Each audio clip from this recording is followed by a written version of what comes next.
Hello, everyone. Welcome, welcome, welcome back to Breath of Life Conversations. You guys, as I said, we were going to have a renewed guest, and they are here, and I'm so excited. Hi, how are you? Okay, there's the audio. Hello. Hi, how are you? Good. How are you? It's been a while. I know it's been a while. I'm sorry for like running a bit behind time here, but I want to be like so respectful. I know you've got other things that you were doing. So first off, can I just say like I'm so glad to see your face and I'm so glad to see your face smiling. I know that things here in the state have not been like the easiest, and we're going to talk about that. I do want to like talk about like where we're at right now, Yeah. but I just want to like say like with everything that I know you've been doing and like how things have been going, like I'm just so glad to see you like vertical. That's a great way of putting that. No, it's so important to have like these kinds of conversations where it's like we can see each other's face and just like, just talk right now. Everything the last 4 months has been so much for everyone. So just like being able to like decompress and be human again, it's great. Right. And then like, we allow for these short periods of time where we, like you said, get to be human and try to pretend like the world isn't on fire and then we like jump right back into it. And I know that I've said it before, but I'll say it again because like our work is so different, but it's all within like the same like Mhm. outcome of like just wanting a better world out there for everyone.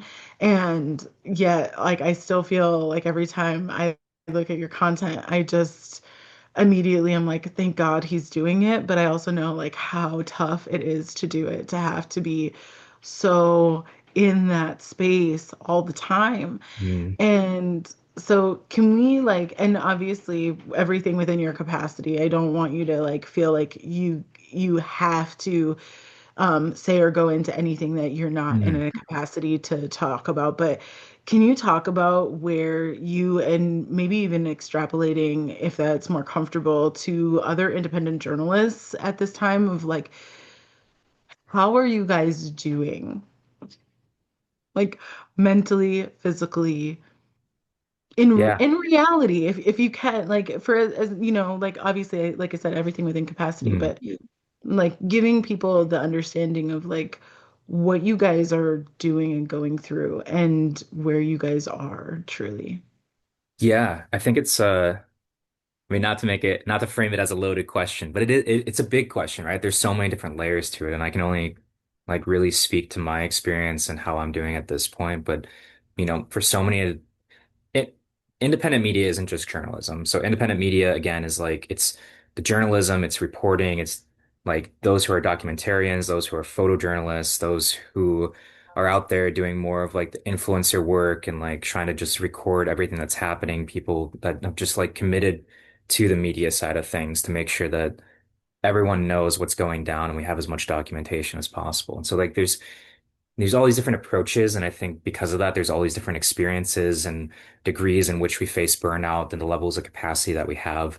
Like for me, I haven't had a team pretty much this entire time. I've had a couple people float in and out, but everyone's been burning out so quickly, and I've been so busy for most of the last 4 months that it was hard to like be able to sit down and really build that structure. And so for the most part, like I haven't had a lot of capacity. There's other smaller groups of independent media and like local papers or local stations that have a little bit more capacity to them that are still independent, that have very small teams or at least like someone to work on the editing and the promotion and everything. But, for those of us that are out there and we're kind of doing it solo, but in collaboration with one another, I think that lack of capacity lent itself to like, for many of us hitting burnout really hard. Like I know for me, I never got to the point of like, not wanting to do this work or feeling Mhm. dismay or like despair and like wanting to keep reporting. At no point in time have I felt like I've been in a hopeless situation because I see that we're in a tumultuous time right now and there isn't another side to that. And the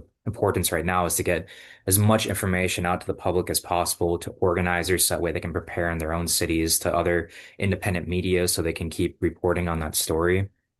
But otherwise, like I haven't felt that sense of like I don't want to do this. For me personally, like I went, I think like somewhere around 60, 70 days straight. There was a couple like days off that I had in there, but otherwise like somewhere between like 10 and 17 hours a day, 7 days a week for about that period of time. And then I just finally hit burnout. And like for me, burnout was very much just like this sudden, it wasn't even gradual. I could feel like myself getting exhausted and slowing down a bit and not being able to post as many videos, but it kind of just hit me like what felt like a freight train where all of a sudden I could not put my phone up to my face without having a lot of anxiety. I couldn't go out into the crowd and socialize with people and like just be excited to meet people like I normally am without feeling that drained my energy very quickly and like again inducing anxiety. And I think like for me that burnout just kind of started opening the doors to past anxiety and past depression and insecurities, and not even like because there was anything to feel that about necessarily, but you just get so worn down mentally, emotionally, and physically from everything that's happening that kind of just got to that point where it snuck up on me. And I wish it was a quick recovery time, but it hasn't been. I've had to like gradually reteach myself how to do the things that came naturally to me at the beginning of, the crisis hitting that climactic point of Renee Good getting killed, and then suddenly, the 24th and Lindale event where we had someone shot in the leg and it turned into gassing entire neighborhood, and then immediately a week after, Alex Preddy, like that time for me, it was so natural. You were in it, you were living off the adrenaline. And then when things are not apparently outside your door anymore, it's hard to get back into the adrenaline state, which again lends itself to that sense of burnout. Your body becomes dysregulated. You start having PTSD and exhaustion and everything else catch up to you. So I can speak to my experience with that, but like I would say the majority of those who are working in independent media around me have all hit that point in various ways. I've seen a lot of people who are out there reporting nearly as often as me or a little less than me, like have to take full on breaks, like just shut down on media. I've watched a lot of influencers decide that they're just not going to do this anymore because they can't sustain it. I've watched a lot of journalists decide that they just need to step back or they need to leave the state and go cover something else for a time. I've watched a lot of people within my network decide that they need to go back home and just be with family or be out in nature. And all those are valid, but it's that buildup. We're all facing exhaustion in different ways, whether, we've been involved in rapid response or in observer work, or we've been involved in organizing stuff, or we've been involved in the mutual aid or helping families just be able to get the groceries that they need, and with rent assistance or doing the independent media side or doing the social work side of things with helping to take care of each other in this process. Like everyone's been hitting burnout in different ways. And like, media is no like it's not special in that. Like we're definitely just as much part of the process because you're working constantly. You're thinking, what does this look like? What does it sound like? How do I edit these videos? How do I get it out in a timely manner? There's so many layers to it. They have to unpack of what an actual like normal day looks like. And in the organizing world, in the resistance world, with what our federal government is doing right now, there is no 9 to 5 schedule. It's you respond to whatever is happening at that moment. And sometimes are stuck in a situation where you have to decide, like, is this a priority? Do I need to go there right now? Or is this something that I can let others take care of? Or is this something that's not important enough that it needs as much media attention so that way it can shift focus to something else that might need more? And all those things are weighing on you all the Yeah. time. But nevertheless, Yeah. like, Yeah, I mean, you bring up a good point of like this this work is never ending. Like, I think we want to believe that there's going to Hmm. come a day when, a new president is in office or a new governor or a new whatever, right? And we're going to be able to all collectively be able to take a big sigh of relief and be like, okay, now I get to go and talk about, kittens stuck in trees. And like that I think is like never going to happen regardless of who's in office, regardless of, what's going on. I think, that whole it leads kind of thing is, Yeah. something that is almost like inherent in our society a bit. And I think that there's always going to be that push pull. I think one of the things that is very clear, at least to me, going through since January. It's so hard to believe that like April's almost over and this shit started late December, early January, and here we are. And things are not necessarily any better. I think it's something to be noted for anybody who does not live in Minnesota. December/January, I'm not exactly sure 100%, maybe Lee, of when like Metro Surge actually like kind of like took off. But Yeah. like we've had ICE agents in the range of about a handful of hundreds, so anywhere from 2 to 400 in the state since December. And then Metro Surge hit and it was 4,000, or and it was so bad. And now it's not that it just dropped to like 50 or 100 agents. We're back to about that 400, 2 to 400 agents, depending. And Minnesotans are doing what Minnesotans do very well, which is saying, well, now that we have something worse to compare it to, the where it was before was bad, then it got worse, and now it's just back to bad. But bad doesn't feel the same way as worse did. So we're going to all kind of play that passive aggressive Minnesota nice. We're trying to get back to normal, even though things aren't normal. And Mhm. so we see this very rapid decline of people in like rapid response groups, or what we're just like hearing on the news, and yes, I think what you just like hit on of the independent media across the board, regardless of how they're reporting, how they're doing it, the content, whatever, it's slowing down because of burnout, because of it's just been going on for so long.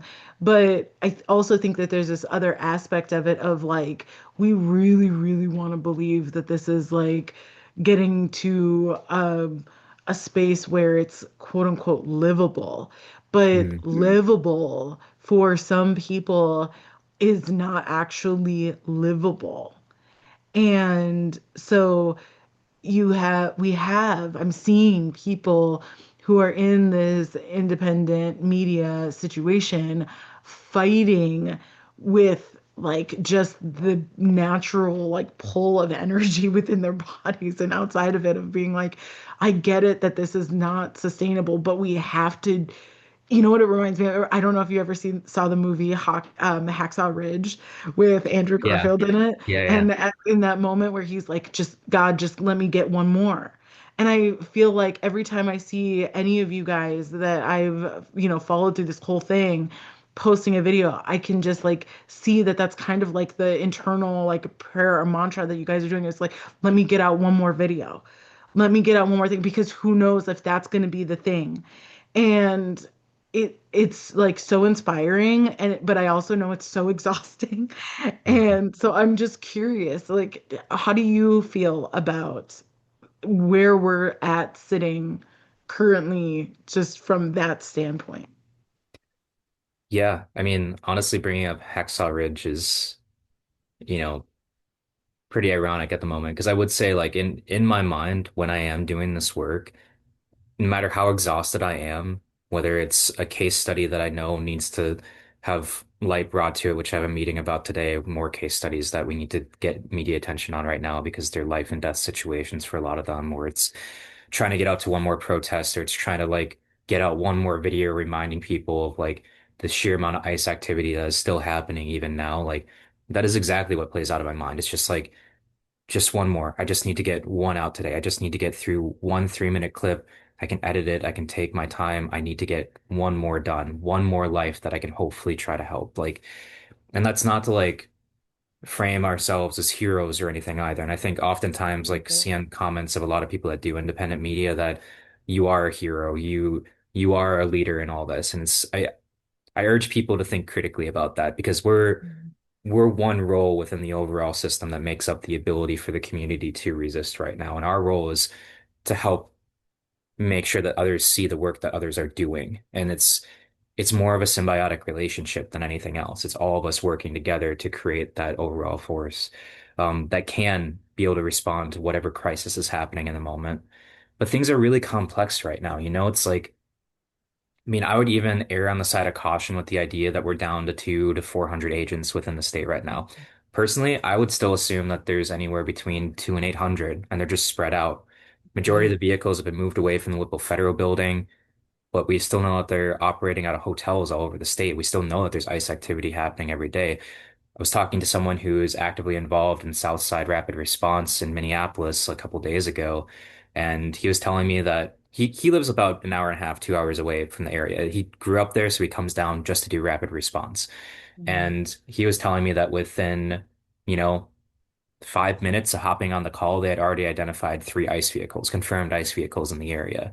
Like things are still very much happening, both in the Yeah. metro areas of St. Paul, Minneapolis, and in the suburbs, but throughout the rest of the state as well. And like, just because they're not condensed in one spot anymore doesn't mean that they're not present in the numbers that we were seeing, just spread out everywhere. But it's hard because you're right. Like, so many people are burnt out in different ways right now. Everyone wants the situation to be done. Everyone wants to go back to some semblance of what they consider to be normalcy, but normalcy was never normal. Normalcy was living in this bubble of telling ourselves that like things could be bad or we recognize things are bad, but things aren't bad here. Thank God that they're Yeah. not bad here, but they're not. And so we don't have to worry about it, but we should try to help others. But the reality is like what happens within our federal government, and I would honestly say like what's happening with our federal government and those pulling the strings of our federal government right now are linked to what's happening to federal governments or the top governments across the rest of the world right now with the rise and the wave of far right extremist ideals and authoritarianism and fascism, because it's not just in the US, but the US is like what everyone is looking towards right now to be able to stand up against this, to not fall into that, which is why we had so many international journalists come to the Twin Cities specifically at that peak moment because they're all concerned for their own countries right now. Everyone is watching the US because everyone's concerned about what the US is doing both domestically and internationally right now. Mm. And it's really easy to pretend like that doesn't directly impact us every single day, but the lived experiences for so many people who live on the front lines, that prior sense of normalcy that we were in is not normal. It's a state of trying to stay alive. It's a state of trying to fight for your rights every single day. It's a state of trying to like get recognition for the fact that you are a human living within this country that's supposed to be a cosmopolitan melting pot of all these different ideologies and cultures from all over the world, but based in equality and justice. And that's not what the US looks like in practice. And it's unfortunate, but like it's so easy then to want to go back to that state where it's like, I want to go to the beach. I just want to hang out with friends. I want to go shopping. I want to stay inside. I want to watch Netflix. I want to go back to the stores that we were boycotting because that's where I would normally go. And that feels comforting in that sense. But this isn't over. And whatever is happening with the federal government right now, whatever their plans are, they're obviously pivoting. And from my perspective, at least from what I can see, it's them pivoting towards building the infrastructure for their long-term plans right now. Everything's been orchestrated for a while now. The move towards having ICE operations in Minnesota was a well-calculated plan. And so many people think that the right is unintelligent. They think that they're just based in anger and hatred, but it's like it's a collective think tank of the most brilliant minds on the right who are, a wealth of knowledge and entrepreneurship and marketing and propaganda and disinformation and politics and creating policy and being able to recruit people and military strategy. They have all of that. They're not dumb. Their ethics are just abhorrent. And so it's important to recognize that like they're pivoting right now. They might be purposely trying to pull back into the shadows a little bit on the domestic front while they're moving out internationally, or they're making broader moves in other states in ways that we weren't paying attention to before, but they're still preparing for the next wave. The likelihood that Minnesota is going to get hit with something similar to what Metro Surge looked like a couple months ago within the next like 8 months leading up to like, the midterm elections and beyond, like we have to be prepared for that and we have to be thinking about that. So I guess looping it back around to what you were asking, like, on one hand, I see what the state of things are right now with what's happening in the sense of us moving back into a position of complacency or empathy, sympathy, or apathy, but without involving ourselves within the community.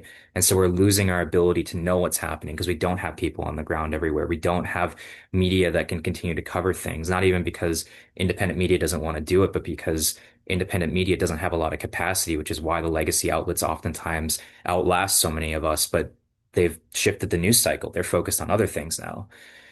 So we need to start thinking about what it means to build ourselves back up again. One of the most important things that came out of Metro Surge, in my opinion, and in the perspectives of many others that I've talked to, was the culture shift that was created, the erosion of barriers, the culmination of community, us showing up for each other, neighborhoods again turning into communities, communities again turning into movement spaces, organizing, becoming accessible to far more people with all sorts of backgrounds that brought their unique selves to these places in order to try to do whatever they could to protect their communities, their neighborhoods, the state, the rights of Americans, democracy itself, whatever it is framed in one's mind. Like that was the most important thing that came out of this. And now with the amount of exhaustion that we're seeing across the board, we're seeing our spaces turn into, unfortunately, places of collective trauma and PTSD and infighting and constant accusations. I've heard from so many people that organizations are falling apart internally just because of disagreements and perspective of where do we go next, or how to handle money, or how to handle organizing efforts, or who we want to reach, or when do we want to plan events. And like, this isn't something that's secret, which is why I say it right now, because the right knows this. They perpetuate that divide. They want that infighting to exist. Any amount of tension between us is a win for those pulling the strings and using the tools of the systems of oppression to otherwise continue to undermine our ability to remain hopeful and convicted towards something, and instead turn back into a sense of fear or despair or apathy or anger because we don't want to touch it. We want to be away from it. It's our natural reaction to want to be in a state of feeling safe and secure in a world that's rapidly changing. And so, you know, into action steps, I know for myself and others who've been talking a lot lately, I've been reaching out to a lot of different groups of social workers, as well as to a lot of those who are in independent media right now who have burned out or at least have a little bit of capacity left in them. Been talking with different organizers, and like, at least for what I plan on doing next, I recognize that in this moment, I can't operate in the capacity that I was working in before, being a journalist reporting every single day. I've kind of also come to the realization that I'm more of an organizer with a platform that's based in journalistic practices. And so there is still that need to, I think, represent both of those identities in the process. And right now, like, I'm trying to steer more back into my organizing background and start focusing on event planning, start focusing on the idea of starting a video cast, looking at the intersect between social work and mental health with independent media, with organizing, and start having conversations, analyzing what our movement spaces are, talking from all the different perspectives that we have, like going into this from our different backgrounds and being able to like really highlight the pieces of structure that we're missing to sustain this. And otherwise, planning community events to do the same thing, like trying to pull together a bunch of people with different backgrounds in independent media and social work and talk about what are different angles and approaches to being involved in the community and making it an open space where people can come and like be a part of those conversations very authentically. Enough with the days of long speeches and press conferences. Like we need community building. And that's kind of the avenue that I know personally I want to take right now. And I'm working with others to try to like, make so we can try to find some way to sustain the culture shift. But I think that's what we need right now. We're in a moment where there's still so much happening, but we also need time to start reflecting and talking about what are our structures? How do we sustain this? How do we continue to build this community? How do we stop those barriers from being built between us again? How do we keep people involved? How do we have systems for accountability, for feedback, for restorative justice, for education, for, being able to figure out what our principles are so we have some way to hold ourselves together with a shared identity for whatever comes next in all of this. Sorry, I kind of touched on a bunch of different things there, but No, no, I love it because I was just having a conversation with a group of people just this morning, talking about the politics of what's happening. And one of my friends, he said something really profound. And it touches on exactly what you were talking about about the right, that like if at the base, at the core, right, of what the right will say is like, let's just use borders for example, right? They'll say like we yeah, need to have a secure border. if you ask anyone of the 330 million of us here in the United States, whether or not they agree with that statement, do we want secure borders? The answer for every single person is going to be yes. But then you end up where you're like, now let's extrapolate. How do we do secure borders? And what that ends up looking like, with many different sects of ideas of, well, we have to have immigration reform and what does that look like and all this stuff. And that's how I think we get to these really like extraordinarily racist and whatever it is that there are some people out there who truly believe that in order to have a secure border, we need to say it's just us, only us, forever us. And I think that's where we see a lot of people like falling almost like accidentally Hmm. into like the right and getting like sucked in and then getting propagandized to the more extreme versions of the how because they agreed with the what but they didn't have the answers for the how and then when they went into that, right? And I think like when you're talking about the like kind of in I don't want to call it infighting, but Hmm. like of certain organizations here, once again, I think that's what we're finding even within these organizations that came out of necessity to help Hmm. do something positive inside of the community and to respond to the violence and the ickiness that was happening in our state. And now that we're in a time that's not it's not good, right? We can't just say like, oh, this is good. This is a Yeah. calm time. No, it's not. Because like you said, and I'm glad that you brought that up, that like it's actually probably at any given time, probably closer to 800, just spread out much more thoroughly. And so we can't actually see it in the same way. And like you said, people are not as active in rapid response and they're not as active in being able to have the capacity anymore to do that. And I think and not that I don't love Don Lemon or the Jolly Good Ginger or anything like that, but the fact of the matter is that they're very noticeable individuals who don't live here and aren't going to stay here and be consistent. They came here to respond and report more than respond to a situation and to give it a platform, but then they went home.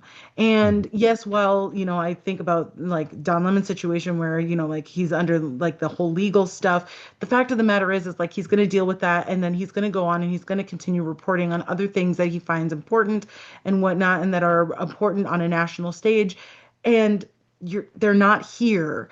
And and so there isn't somebody, it's like it's you and a handful of other individuals who are here on the ground who claim this place as theirs, who say that this is my home and this is where I'm going to be reporting and doing the things that I love everything that you were talking about how you're wanting to move forward because it's so so important, especially when we're talking about that intersection with what's happening just in the environment, the social aspect of it, but intersecting with that mental health piece because the you touched on it of saying like it's you and whoever else is saying that they're in this social media um wheel, right? Machine.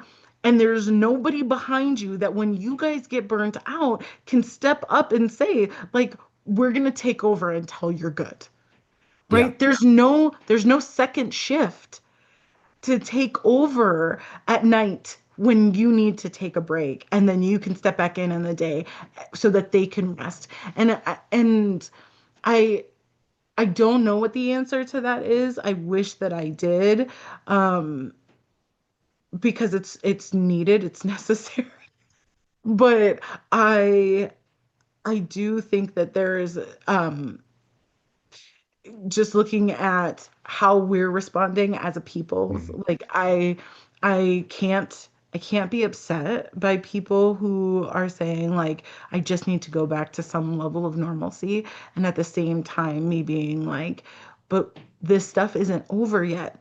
And how do we continue to hold these organizations and these mutual aid and all of that because who knows what's going to happen in a Hmm. month from now or 2 months from now. And what a tragedy it would be if whatever is going to happen, good or bad, honestly, that if these things, if these connections that we've made over the past 4 months just wither on the vine because there is no water to the roots, there is no infrastructure, there's no, people just got tired and they weren't able to sustain it and they weren't able to come up with those answers that you were talking about of how do we persist in the face of a giant machine whose only job is to get us to just shut up, sit down, and follow. Yeah. No, I mean, that's what makes it so fundamentally difficult. Like, I've had a lot of conversations with people lately about the current state of tension within the movements. And I think the movements oftentimes just get labeled as the left, but it's an eclectic mix of a lot of different people with a lot of different backgrounds that oppose what the Trump administration is doing right now in the culture of MAGA. So I'm hesitant to just call it leftist spaces, but I think there is an element to the fact that leftists or leftist ideologies, as we tend to like summarize them, exist within that space. But nevertheless, it's like,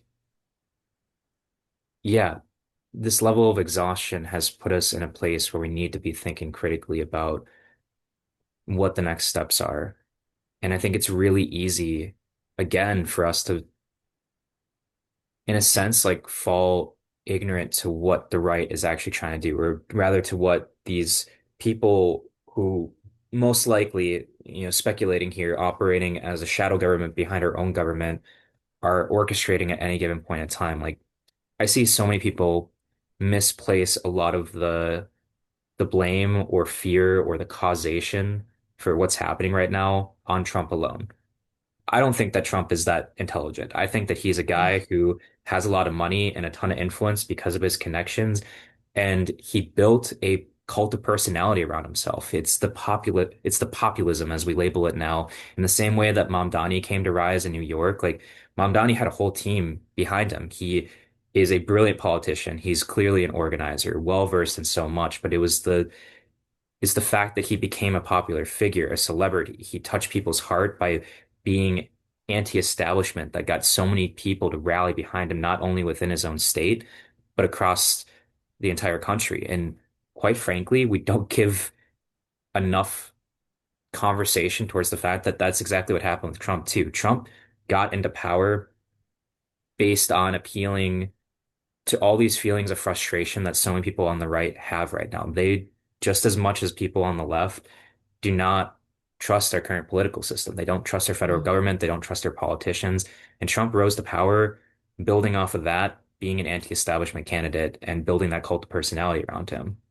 But ultimately, it's those behind the strings that are like, or behind the scenes that are likely operating everything. They're the ones planning. They're the ones plotting. They know how to use Trump's personality and his ego to pick out something that they want to have done and to throw him in a direction. And quite honestly, I think that's an important separation for us to be focused on because when we start really digging into it, the divisions that exist between us are obviously seen by the right. They want to make those differences into extremely deep wounds that we can't come back from or that we seemingly feel like we can't come back from. It's easy to be separated.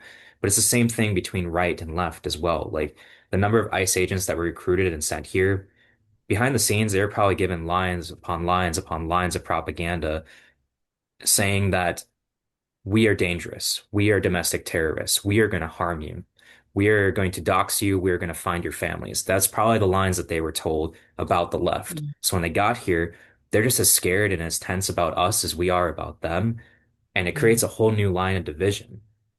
And it's justifiable that we react in the way that we do to what ICE operations have looked like here because of the atrocities that are being committed.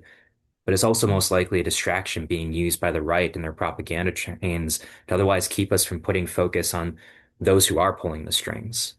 Like when you see the volatile reaction that happens with the St. Paul church protests and the ICE director there, and how immediately we have almost 40 people that are indicted and being picked up all across the country by a mix of US Marshals and FBI and DHS, like clearly there are people that if you put enough focus on they have that kind of response that can exist. Like those are the people that we need to really be focusing on. I know this is kind of a side tangent, but I swear it goes back to something. Oh. But but that's just it, is like it's important for us to recognize a lot of these things. When I'm out there, I don't do what I do, and everyone's experience is different, and everyone's emotions and reasons for being involved are different, and they're totally valid. I don't see much of those who I'm fighting against, in a sense, Mm, as being my enemy. I see them as my opposition. My enemy mm, is the ideology and those that are using that to create these situations and trying to use all of us to otherwise undermine democracy, to destroy communities, to propel racism and sexism and transphobia and everything. Like those are my enemies. I mm, recognize that a lot of MAGA fall into the same propaganda boxes that a lot of us fall into based on who we know, who we grew up with, family, friends, wherever we practice like our religions and spirituality, the propaganda that comes from the news, the propaganda that comes from the politicians. It's important to recognize the fact that we're all stuck in these boxes of information. And it's so easy for people to fall over into MAGA because all they know is what's in this box in front of them. It's the mental schema that's been formed by the information that they've been given. Part of the problem isn't even getting people to realize that the ethics don't match up to the principles of like what we should be standing for. It's the fact that they don't even understand. Like they think that DEI is an attack on white Americans living in rural areas, on farmers, because they feel like they're not allowed into the workplace anymore. They're not allowed the things that would help them to be able to keep their family safe. I went undercover as a journalist into an American Experience event in downtown Minneapolis on Friday, with basically a MAGA mm, convention. And while I was there, I was observing all the propaganda in the room. I was chatting with people at my table. I was very honest. I'm an independent journalist. Like my background is in doing outdoor education on one side and doing political analysis and strategy work on the other side. And I'm trying to culminate that into media, which allowed for really great conversations because people love to talk. And the same values that a lot of us talk about family, about community, about democracy, about trying to create a place where everyone can live, is the same values that they were talking about. But then you have up on the screen all this propaganda talking about how renewable energy is evil and destroying our planet and is killing animals and is undermining our communities. You have them talking about the Somali community and Tim Walz being involved in fraud and how they're undermining democracy and corrupting all of Minnesota, that Kamala Harris was one of the worst people to ever enter into politics and was otherwise just here to create fraud cases about our electoral process. Like it's the propaganda that's formed that takes our values that many of us have on right and left that are similar at the end of the day and divides them into completely opposing perspectives on how you get to those values and what those values mm. represent. And that's important to understand as we move forward, because if we don't understand the root cause for so much of this, we can't figure out how to respond to it. Half the problem, again, isn't Yes. like trying to figure out how to get people to care about things based on their ethics. It's trying to figure out how to get information that counters the disinformation and propaganda of all they know, to get them to realize that there's so much more happening in the world. And so I think all that's important to looking at next steps. Like most of my background's in coalition building. It's in trying to figure out the dynamics between already involved groups within the community that are advocating for the same thing, but oftentimes have differences in opinion between them and don't want to work together, not sharing resources, not sharing members, not sharing spaces. They break off into all these subgroups. And my focus coming back from the Dakota Access Pipeline protest was trying to figure out how to solve that and bring that same sense of solidarity I found there back home in order to try to combat all those divisions.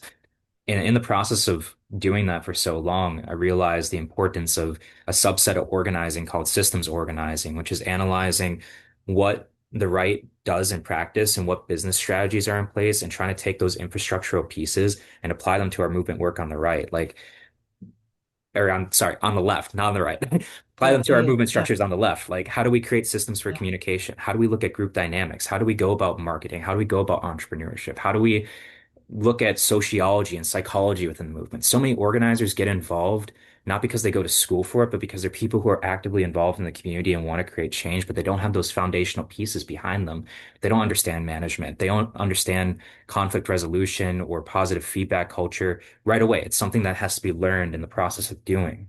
But because of that, like if we took some of the structures that exist, the things that are working, or even just analyzing what's working on the right, and adopting elements of that and thinking about how do we create our own structures on the left? How do we create our own think tanks and see things from every perspective so we can build our resistance movements?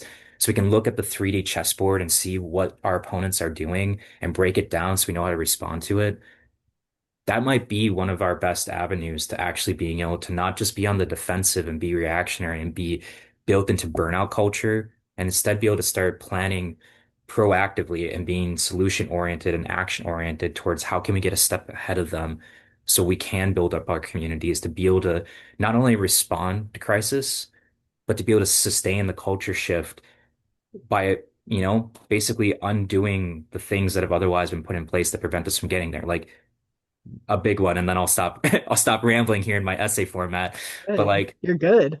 it's still taboo for us to talk about mental health. Why is it taboo for us to talk about mental health right now in a time of crisis when so many people are self-isolating, they're burning out, they don't want to talk to people anymore, they're afraid to go to their own friends and communities because they're afraid that if they show any degree of vulnerability in a way that feels like negative emotions, they're going to get rejected. I know that even I feel like that, and that's something I've been Yeah. struggling with. Like, if we can't have those conversations, we can't sustain ourselves. We can't sustain community because then again, we go back to being isolated.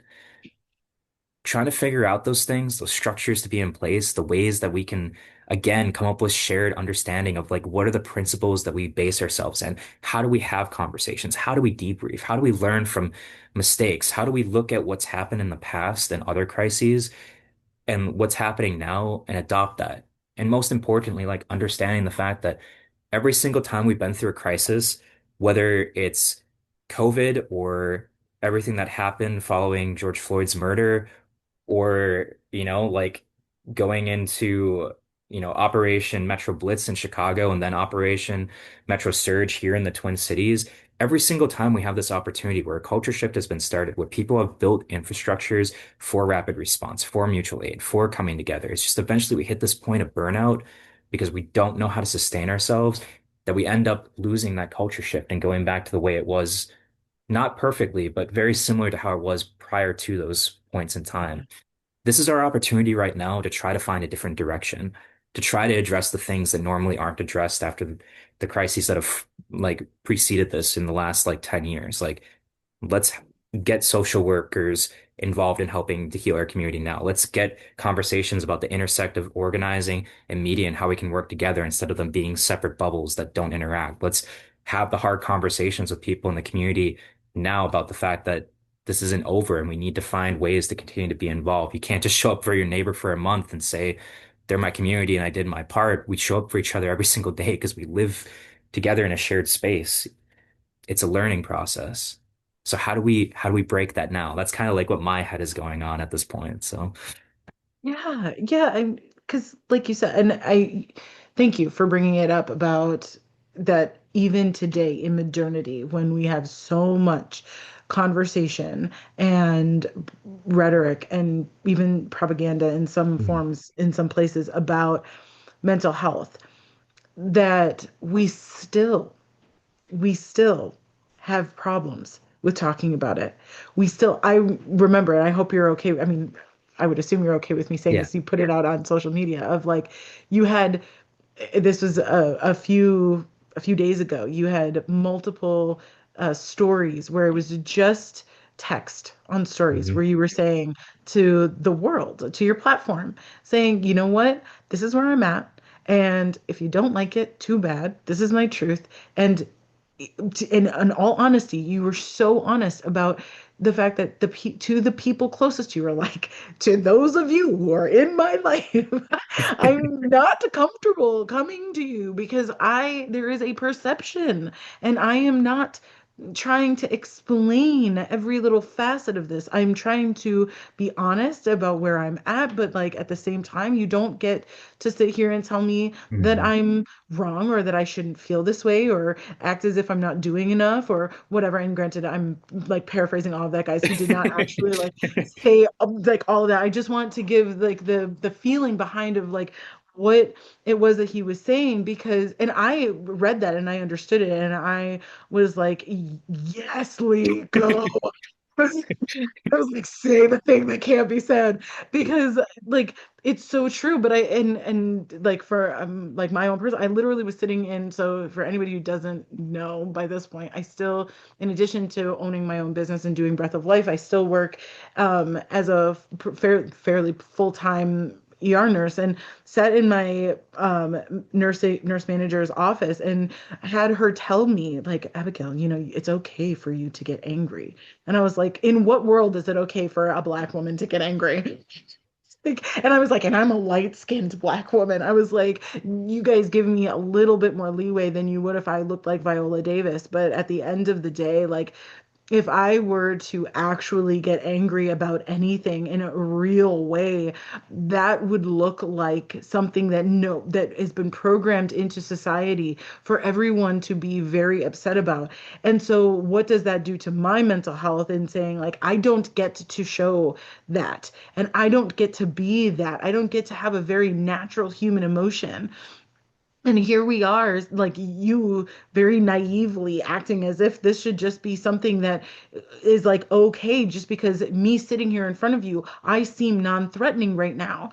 And yet, like the truth of it is like anything that is outside of, sympathy, empathy, happiness is looked Mm, at as a threat. And I think it really brings the point of what you were talking about about how do we move forward, how do we not lose that culture shift, because I think what the culture shift that you're talking about, at least from my perspective, is that we get to be human mm, in all of the ugliness.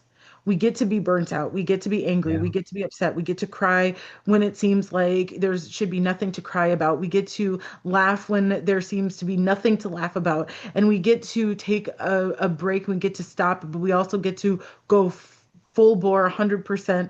And we do it from our place while not like losing, like having enough connection that we don't end up losing the systems that we've so delicately and so thoughtfully um, and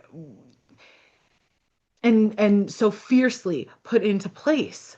Mm, And right now, there is that space of, well, only if you are good can we keep this going. So everybody needs to be good.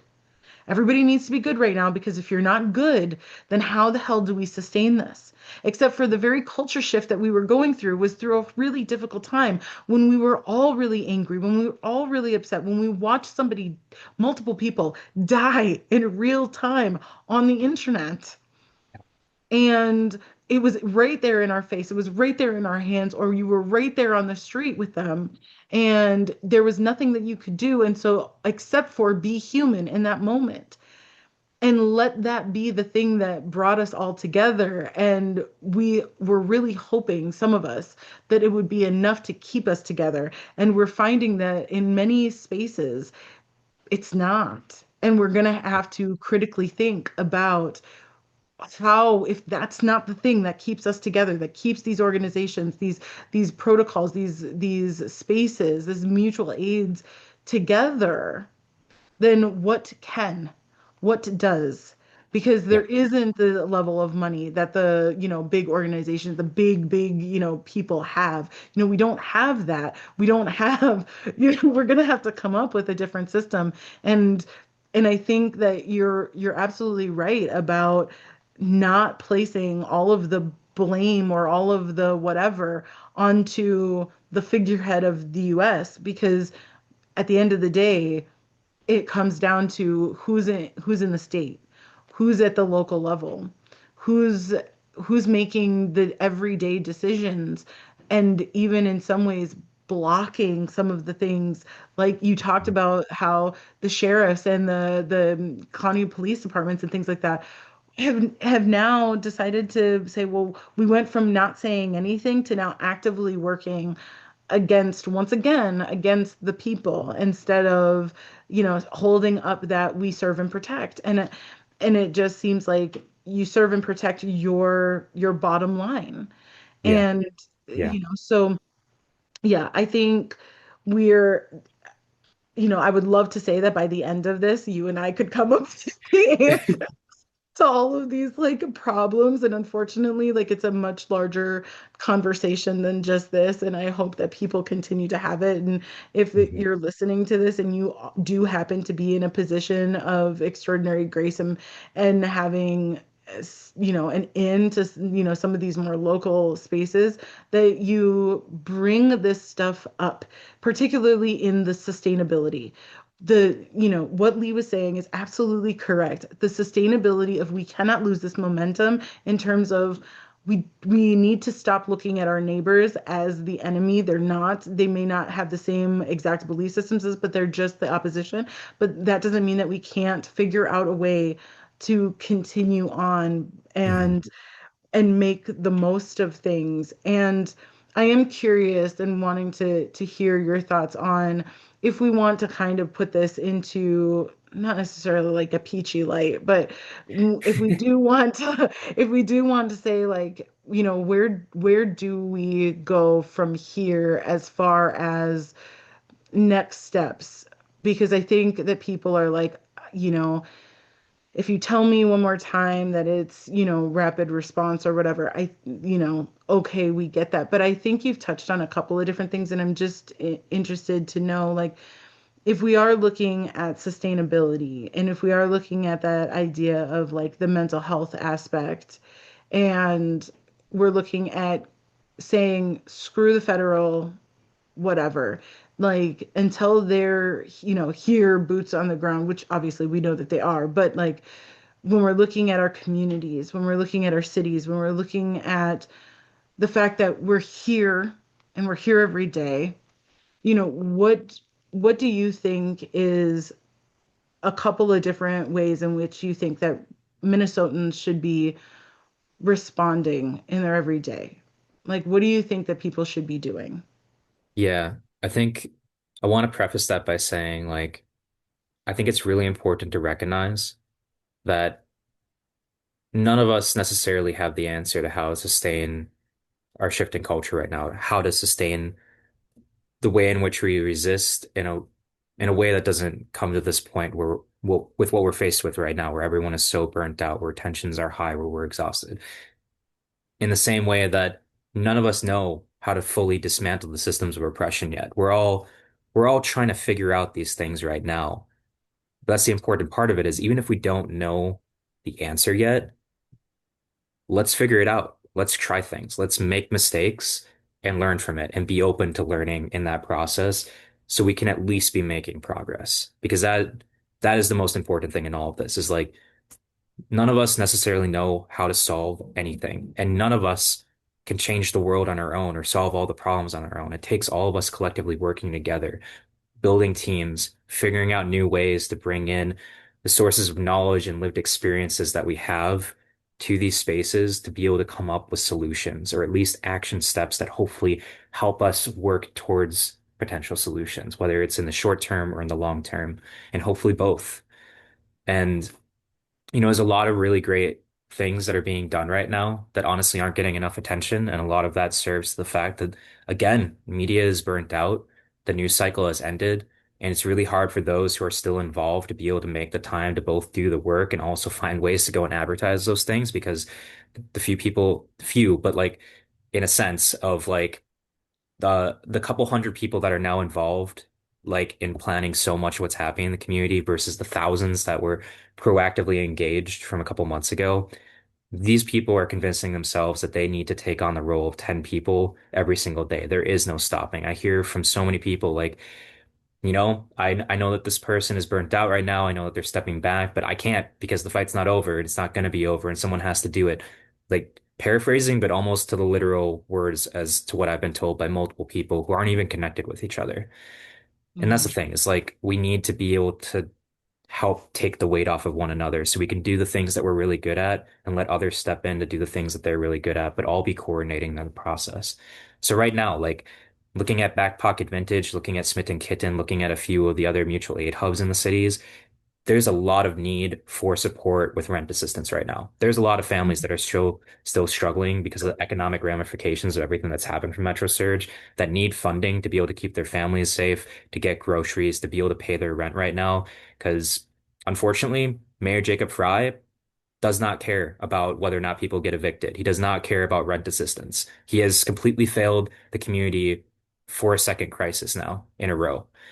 And we need to recognize that. So being able to help get funding for the rent assistance programs, being able to help volunteer if you have not been involved in rapid response, because there is a need for a clear separation between those who have been looking and chasing federal agents around in the streets and like having their license plates and identities known, like that doesn't fit in the space necessarily. But if you have not been involved in that and you're looking for a way to get involved, mutual aid right now is a big way, and help with rental assistance and helping deliver groceries and everything else are really important roles that need to be filled. On the other side of things, like I'm working with a lot of social workers right now who have all spontaneously had the very similar idea, but have not been able to find each other necessarily of creating, you know, public support and like processing groups for us to be able to come together in the community and have someone be able to facilitate those conversations. And we can talk about how we're doing right now, everything that we've gone through, unpack the trauma of the last few months, figure out how we can move forward, have tools and resources available to us to be able to address the physiological responses that we have to trauma and PTSD and burnout right now.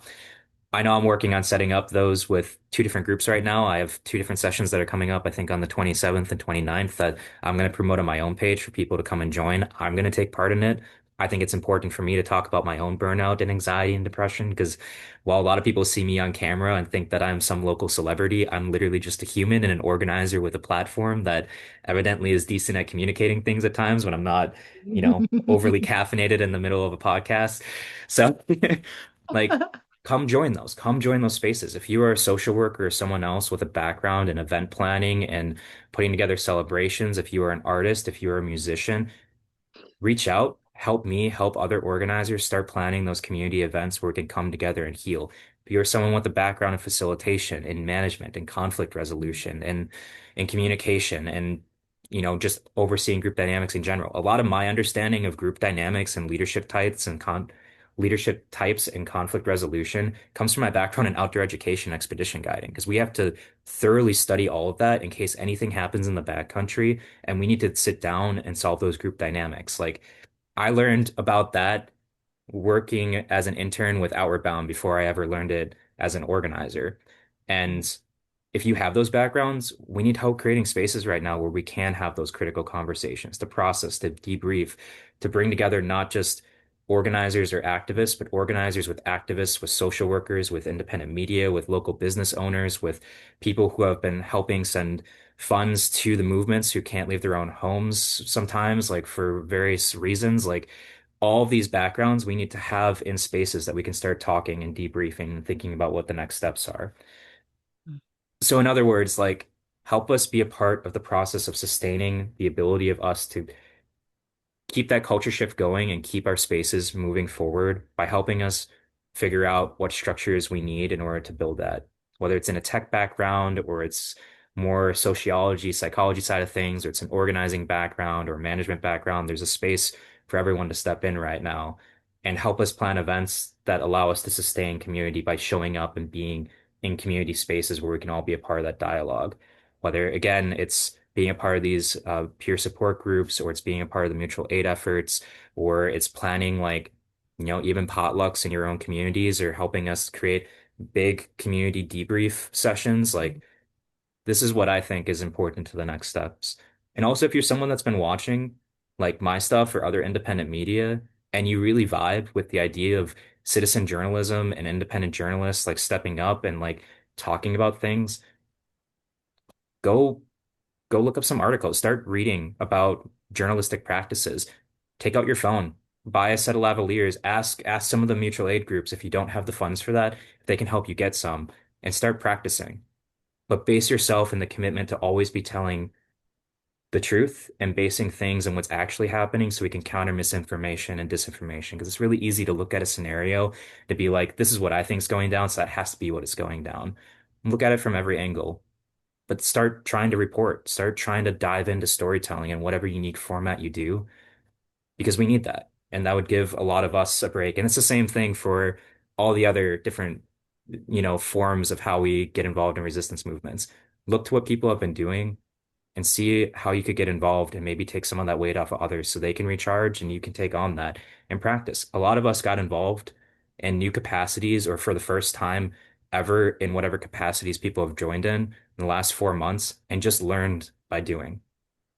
Like not everyone has 10 years of organizing background like me. And even then, I didn't have a media background by any means.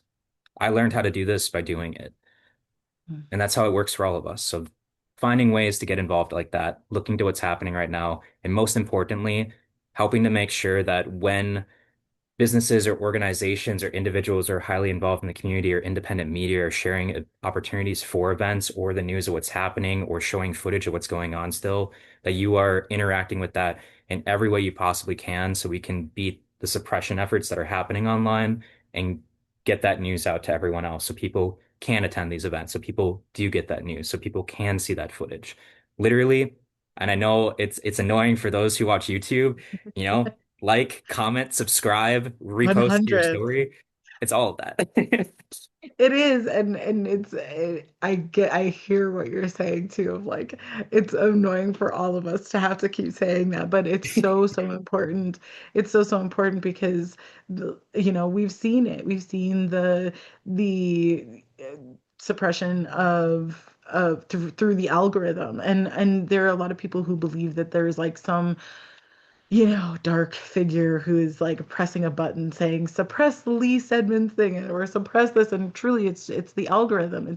It's Yeah. somebody saying, you know what, the algorithm should focus on fashion today, or it should focus on what's happening in this particular state today, or this particular mass shooting today, or whatever. And so it's like it's not necessarily like an individual per se. I mean, obviously we can track things back to groups of people or whatever. But like ultimately, when we're looking at things like this, just from this standpoint right here, the algorithm is the thing that's like our biggest like opponent right now of like when we're trying to get something out, if there's not significant engagement on it, it can't beat the algorithm because somebody decided that like what's trending is somebody in some weird, you know, shorts and a t-shirt or something like Yeah. that. You know what I mean? No, So, 100%. When I was so actually at the American Experience event, I happened to be sitting next to the lead content creator, one of the lead content creators for American Experience. I think he was younger than me. And I literally was asking him, like, hey, do you have any like insight for someone who wants to be in content creation on like how to get your content out, on how to like go about doing the whole social media thing? Because I wanted to see what the perspective was, right? And the answer to that too was like the algorithm sucks. Like it hurts. Like sometimes you post something and it goes haywire and like you get like tons upon tons of views and other times like no one sees it. And it was just like the same perspective that this individual had for this very MAGA based organization was telling me the same things that I hear about from everyone else that is in independent media on the left of like, yeah, the algorithm. The algorithm is a huge thing. You need to get everyone to interact with it. It's hit or miss. Like you just have to keep building and consistency and get as much out as possible. So like truly it's not someone pressing a button. It's literally the algorithms suck. Yep. If there's anything AI that people need to like be real irritated about, it is the AI that is, you know, Yep. pedunculing with. It's crazy. But yeah, and I love what you were saying about, create those community spaces, and I will absolutely have you shoot me the links so if you guys Mm, get into the show notes, find the links to Lee's stuff. You'll also find some stuff for community events that myself and other content creators are hosting that are in the same vein of like finding a space to recharge and having places where you can discuss and if you have been thinking about this of like I love what Lee said about like hold a freaking potluck. If you've got a big enough backyard, fucking do it. Like, knock on your neighbors' doors and saying, "Hey, you know what? Like if you're down and you just need a place to like listen to some good music on the radio or on Spotify nowadays, like Pandora, like put yes. on, get a speaker, hook it up to your phone and like play some good music, have some good food, and just allow for people to talk and like be real. And, remember that the people are only enemies to you or they're only opposition to you when you don't know what it is that they stand for or what it is that's going on in their lives. I'm telling you guys that like people become a lot less scary and their very human emotions are way easier to handle when you understand that they're just trying to feed their family, that they're just trying to live out whatever dream it is for them. And I guarantee you that the same way that we were talking about how like when we say that we want secure borders, it's really easy to all agree on something as simple as that. When it's like, I just want my family to be good.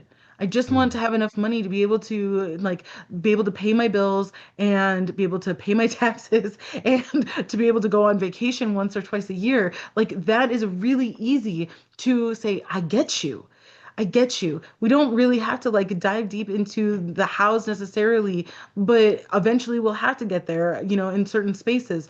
But like when it comes to just being able to be human together and understanding that we don't have to hate on each other and we don't have to just burn bridges every single day, like it's more about community building. It's more about seeing us not as enemies to each other and more about where can we just say like I have this exact same feeling as you in this regard, and I want to help you get there if you'll help me get to where I need to be.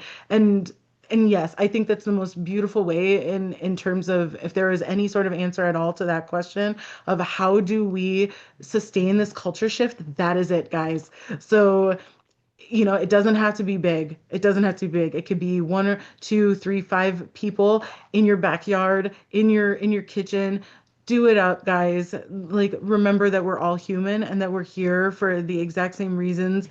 We're just trying to get there in different ways for some of us, but we can love each other in very simple ways. And let's not lose everything that we have worked so hard to build.